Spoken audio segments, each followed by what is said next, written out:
नाम संकीर्तनं यस्य सर्वपापप्रणाशनं प्रणामदुःखशमन्तं नमामि শ্রীহরিম পদম। ভক্তগণ, কলিযুগে যুগধর্ম হল নাম সংকীর্তন। মহাপ্রভু তপন মিশ্রকে শিক্ষা দিচ্ছেন, কলিযুগ ধর্ম হয় নাম সংকীর্তন, চারি যুগে চারি ধর্ম জীবের কারণ। অতএব কলিযুগে নাম যজ্ঞ সার, আর কোনো ধর্ম করিলে নাহি হয় পার। রাত্রিদিন নাম লয় খাইতে শুইতে, যাহার মহিমা বেদে নাহি পারে দিতে। শুনো মিশ্র, কলিযুগ নয় তব যজ্ঞ, যেই জন ভজে কৃষ্ণ তার মহাভাগ্য। অতএব গৃহে তুমি কৃষ্ণ ভজ গিয়া, কুঠিনাটি পরিহরি একান্ত হইয়া। সাধ্য সাধন তত্ত্ব যা কিছু সকল, হরিনাম সংকীর্তনে মিলিবে সকল। কলিযুগে শুধুমাত্র ভগবান শ্রীহরির নাম সংকীর্তন, নাম জপ, তার দ্বারাই চরম এবং পরম লক্ষ্য। সেই যে নাম, ভগবানের নাম, সেই ভগবানের নাম হচ্ছে দিব্য, রাম অকল্পেয় বুদ্ধি মন বাণী। ভগবানের নাম, রূপ, গুণ, লীলা, ধাম এবং পরিকর দিব্য। নাম বিগ্রহ স্বরূপ তিন এক রূপ, তিনে ভেদ নেই তিন চিদানন্দ রূপ। দেহ দেহির নাম নামীর কৃষ্ণে নাহি ভেদ, অতএব জীবের স্বভাব হইছে নাম স্বরূপে প্রভেদ। ভগবানকে ডাকলে ভগবানের স্বরূপ এবং নামের মধ্যে কোনো পার্থক্য নেই, কিন্তু জীবের তা নয়। জীবের নাম আলাদা, দেহ আলাদা, কারণ জীব মায়ার আন্ডারে আছে। সেই নাম মাহাত্ম্য, নাম মহিমার কথাও আলোচনা করি। শ্রী শ্রী চৈতন্য চরিতামৃতের তৃতীয় ভিডিও আমি পরশুদিনই আপনাদের কাছে উপস্থাপনা করেছি।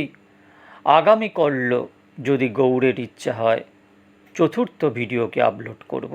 এর মাঝখানে নাম মহিমার কথা আস্বাদন করা যাক। শ্রীমন মহাপ্রভু কলিযুগের অবতার। প্রত্যেক যুগেই যুগাবতার আসেন সেই যুগের ধর্ম উপদেশ করার জন্য। উপদেশ কথাটা এমনই হবে না, নিজে আচরণ করে উপদেশ করতে হবে। সত্যযুগের ধ্যান হলো ধর্ম, ত্রেতা যুগের যজ্ঞ হলো ধর্ম, দাপর যুগে পরিচর্যা ধর্ম, আর কলিকালে হরিনাম সংকীর্তন ধর্ম। এই বিধান শাস্ত্রের ভাগবতের 12তম অধ্যায়ের 12তম স্কন্ধের 3য় অধ্যায়ের 52তম শ্লোকে আছে, কৃতে যদ্ধায়তে বিষ্ণু ত্রেতায়াং যজতো মখৈ, দাপরে পরিচর্যায়াং কলৌ তদ হরিকীর্তনাৎ। সত্যযুগে ধ্যানের দ্বারা যে পরমার্থ পেয়েছিল মানুষ, ত্রেতা যুগে যজ্ঞের দ্বারা যে পরমার্থ পেয়েছিল মানুষ, দাপর যুগে পরিচর্যার মানে অর্চনা মার্গের দ্বারা যে পরমার্থ পেয়েছিল মানুষ, সেই পরমার্থই পারে কলির মানুষ ধ্যান না করে, যজ্ঞ না করে, অর্চনা মার্গ অবলম্বন না করে। কি করে পাবে? কেবল মাত্র বাহু তুলে হরিনাম সংকীর্তন করে, কলৌ তৎ হরিকীর্তনাথ। গোস্বামী তুলসীদাস তার রামচরিত মানসে লিখছেন, ইহ কলিকাল ন সাধন দূজা, जोग जाग जप व्रत नहीं पूजा, राम हि सुमिरहि राम हि गावहि। সর্বশাস্ত্রে ভক্তিশাস্ত্রে সিদ্ধান্ত যে কলৌ তদ হরিকীর্তনাথ। সুতরাং প্রতি যুগেই যুগাবতার বলে তাঁকে, যে ভগবান এসে যুগধর্ম নিজে আচরণ করে প্রচার করবেন, তাকেই বলা হবে যুগাবতার। মহাপ্রভু ছাড়া তার আগে কেউ হরিনাম আচরণ করে প্রচার করেননি, অতএব কলিযুগের যুগাবতার মহাপ্রভু। ভক্তি ভগবানের সম্পত্তি নয়, ভক্তি ভক্তের সম্পত্তি। ভগবানের সম্পত্তি কৃপা। অবশ্য ভগবানের কাছ থেকে কৃপা না এলে কেউ ভক্ত হতে পারে না, কেউ ভক্তি লাভ করতে পারে না। তবে একটা মজা আছে, যখন ভগবানের কাছ থেকে আসে তার নাম হয় কৃপা, যখন সেটা আবার ভক্ত হৃদয়ে পাক হয়ে ভগবানের কাছে ফেরত যায় তখন তার নাম ভক্তি। যেমন দোকান থেকে যখন আসে তখন ছানা আর চিনি, কারিগরের কাছ থেকে যখন ফেরত যায় তার নাম সন্দেশ। তেমনি ভগবানের কাছ থেকে যখন আসে তখন কৃপা। এই কৃপা গুরু কৃপাপ্রাপ্ত ভক্তের কাছে ভজন আগুনের পরিপাকে যখন ফেরত যায় তখন তার নাম ভক্তি সন্দেশ। এই সন্দেশটায় গোবিন্দের বড় লোভ। গোবিন্দ ভক্তি সন্দেশ খান বটে, ভক্ত দেয় বলে, কিন্তু সেটা তো তার ঘরে নেই, সেটা ভক্তের ঘরে আছে। প্রভু লোভে ভাবছেন অনেক দিন ধরে যে আমার পাদপদ্ম ভজন করে, আমাতে ভক্তি লাভ করে কত মানুষ রাজ্য ছেড়ে চলে যায়, তাহলে ভক্তিতে খুবই আনন্দ আছে। এই ভক্তির কেমন আস্বাদ তা তো আমার জানা হলো না, ভক্তরাই জানে তা। যেমন পদ্মবনে মধু থাকে পদ্মে, কিন্তু পদ্ম সে মধু কোনোদিনই খায়নি, সে মধু নিয়ে যায় ভ্রমরে। তেমনি ভগবানের পাদপদ্মে মধু আছে বটে, কিন্তু সব ভক্ত ভ্রমর নিয়ে চলে যায়, ভগবান জানেন না সে মধুর আস্বাদ কেমন। ভগবানের ইচ্ছা হলো আমি যদি ভক্তি লাভ করতে চাই তাহলে কি উপায়, কে বলবে? সমস্ত শাস্ত্রগণকে ডাকা হয়েছে। ভগবান তাদের জিজ্ঞাসা করলেন, দেখো শাস্ত্রগণ, আমি স্বয়ং ভগবান, আমার যদি ভক্তি লাভের ইচ্ছা হয় তাহলে কি উপায়? জগদীশ্বরের সামনে শাস্ত্র ঠিক কথা বলতে পারছে না, সবাই গা টেপাটেপি করছে। এ ওকে টিপছে, ও ওকে টিপছে, বলছে তুমি বল, ও বলছে তুই বল। ঋগ্বেদ, সামবেদ, যজুর্বেদ, অথর্ববেদ, 4 বেদ বসে আছেন, পুরাণ আছে, শ্রীমদ্ ভাগবতও আছে। শ্রীমদ্ ভাগবতকে সবাই এগিয়ে দিলেন, তুমি গোবিন্দের প্রিয়, তুমি বলো। শ্রীমদ্ ভাগবত তখন কৃতাঞ্জলিপুট হয়ে বললেন, প্রভু যে জগদীশ্বর, বিধান দুরকম হবে না, বিধান যা হবে একরকমই হবে। ভক্তি লাভের যে বিধান আমি দিয়েছি প্রহ্লাদের শ্রীমুখে, জড়ভরতের শ্রীমুখে, তাছাড়া আপনার জন্য দ্বিতীয় বিধান হবে না। কি বিধান দিয়েছ? মহতের চরণধূলি মাথায় না দিলে ভক্তি লাভ হবে না। প্রহ্লাদ বলেছেন, নৈষাং মতিস্তাবদুরক্রমাগ্রিং স্পর্শতানর্থাপগমো যদর্থ মহীয়সাং পাদরজো অভিষেকম নিষ্কিঞ্চনানাং না বৃণীতি যাবৎ। ভাগবত 7:5-32। যে পর্যন্ত নিষ্কিঞ্চন ভক্তের পদধূলিতে মস্তক অভিষিক্ত না হবে সে পর্যন্ত ভক্তি লাভের কোনো উপায় নেই। জড়ভরত বললেন রাজা রঘুগণকে, মহারাজ আপনি যাচ্ছেন পালকিতে চেপে কপিল মুনির কাছে ভক্তিযোগ শিক্ষা করতে, কিন্তু পথটা আপনার ভুল হয়েছে। ভক্তিযোগ শিক্ষা করতে পালকিতে চেপে অপরের কাঁধে চেপে যাওয়াটা পথ নয়। তাহলে ভক্তি লাভের পথ কি না? সকলের পায়ের তলা দিয়ে যাওয়া, এটা হলো ভক্তি লাভের পথ। জড়ভরত ভক্তির পথ বলছেন। রহুগণই তত্তপসা ন জাতি ন চেজ্জয়া নির্বাপনাদ গৃহাদ্বা ন ছন্দসা নৈব জলাগ্নিসূর্যৌ বিনা মহৎপাদ পাদবজ্জহ অভিষেকম। ভাগবত 5:12-12। ভক্তিলাভ তপস্যায় হয় না, যজ্ঞে হয় না, অন্নদানে হয় না, ঘর ছেড়ে বনে গেলে হয় না, বেদ জানলে হয় না, জল অগ্নি সূর্যের দ্বারা শুচি হলেও হয় না। একটি মাত্র উপায় আছে, মহতের পদরজের দ্বারা মস্তক অভিষেক, এছাড়া অন্য কোনো উপায় নেই। ভাগবত বিধান দিয়ে গেলেন গোবিন্দকে। গোবিন্দ তখন ভাবলেন, কথাটা ঠিকই বটে, সম্পত্তিটা তো ভক্তের, সে যদি দয়া না করে তাহলে ভক্তিলাভ হবে কেমন করে? আমি ভগবান বটে, কিন্তু ভক্ত তো নই, সুতরাং ভক্তের চরণধুলি আমাকে গায়ে মাখতে হবে। এখন যে যেমন লোক সে তেমন ভক্তের চরণধুলি গায়ে মাখবে। গোবিন্দ যেমন ভগবান, তার চরণধুলি মাখবার মতো ভক্ত এমন কে আছে? একমাত্র রাধা রানী আছেন তার চরণধুলি মাখবার জায়গা। তাই রাধা রানীর সোনার চরণ, সোনার ধুল, সেই ধুল গায়ে মেখে মেখে শ্যাম গৌর হয়ে নদিয়ায় প্রকট হলেন।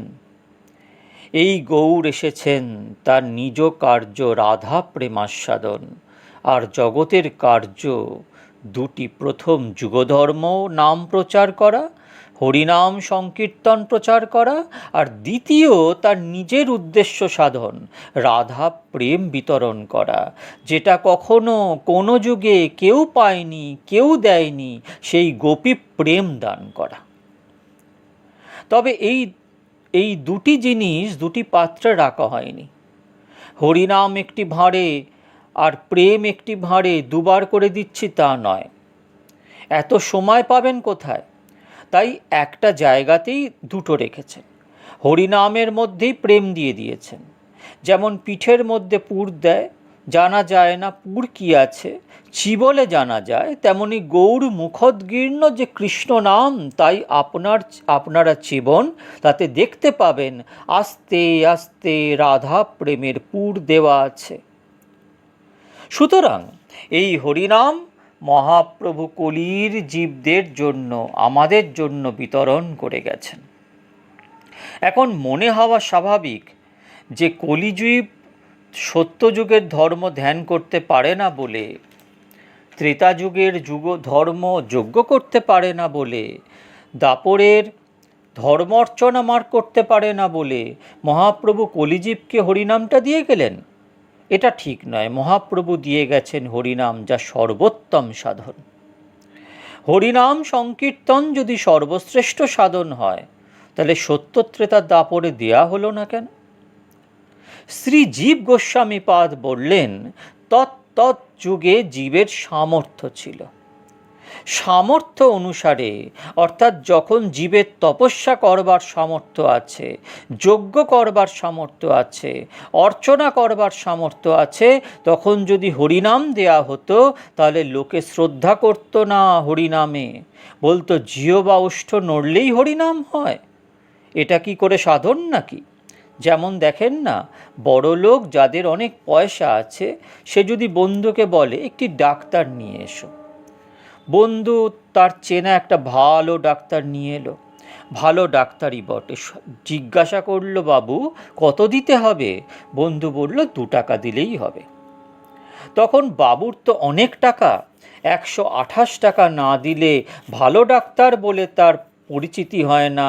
2 টাকা যখন বলল, অমনি বাবু বলল, পচা ডাক্তার নিয়ে এসেছো কোত্থেকে? বন্ধু বললেন, আরে ভালো ডাক্তার। বাবু বললেন, আরে না না, ভালো ডাক্তার কখন হয়? ভালো ডাক্তার হলে 2 টাকা নেবে? তেমনি সত্যত্রেতা দাপরের মানুষের সামর্থ্য আছে, তারা ঠোঁট নাড়লে ধর্ম হয়, তা মানতে যাবে কেন? শ্রদ্ধা হবে না, তাই ভগবান তৎকালে হরিনাম দেননি। হরিনামের সমান মহিমা অন্য যুগেও ছিল। ভালো বোঝা গেছে তখন, যখন যা পারেননি রামচন্দ্র, হনুমান তা পেরেছেন। রাম সমুদ্রে সেতু বাঁধতে পারেননি, কিন্তু হনুমান জয়রাম বলে পাথর সমুদ্রে ফেলতেই পাথর জলে ভেসে উঠল। তাহলে রাম অপেক্ষা রাম নামের মহিমা বেশি।